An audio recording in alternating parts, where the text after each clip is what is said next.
for all of us, I think the thing that we actually were really honest with ourselves of why we make certain choices in whatever area of our life is, it's like our insecurities. Yeah, 100%. Because we don't want to be seen for like, we don't want all the things that we think we might be, or to be proven, or like, or not live up to the thing that we think we are. We have this image in our head.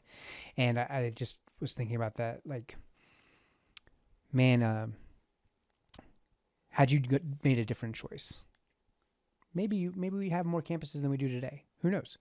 But you'd still probably have a lot of the same insecurities. All the fears and insecurities would still be in Still charge. there. And let me tell you, I see a lot of leaders who lead out of insecurity. And do you know what they do? They hurt people. Mm-hmm. Yeah. Mm-hmm. And I think that the only way out is through. And like, man, I think that those choices, those are bold choices. Those have a lot of courage in them.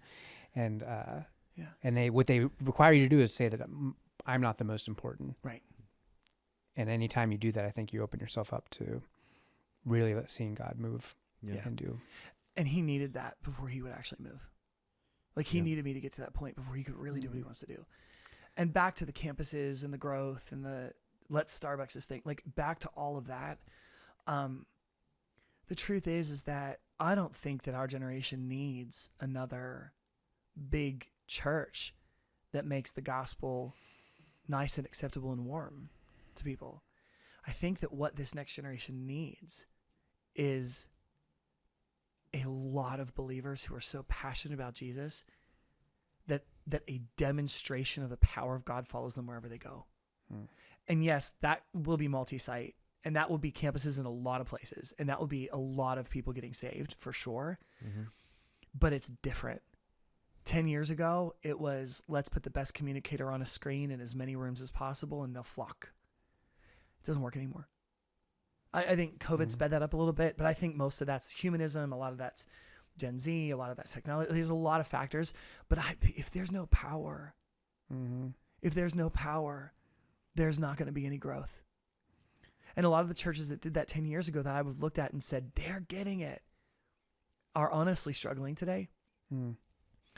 And it's the radical, crazy, we're all in, and it's a little weird, and the power of God is showing up.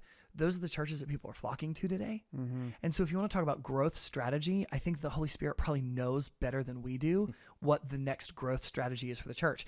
And while I'm saying I can't make decisions based on my desire to be, successful or entrepreneurial or, whatever. The truth is that God does want the church to grow. Like he wants people to be reached and saved. He wants the church big, but the heart of the leader behind that matters a lot. Why do we want the church to be big? How much of that is because I'm validating myself? And how much of that is because I've made a deal with God that he can do whatever he wants through me? And that deal is not made easily, and it is very costly.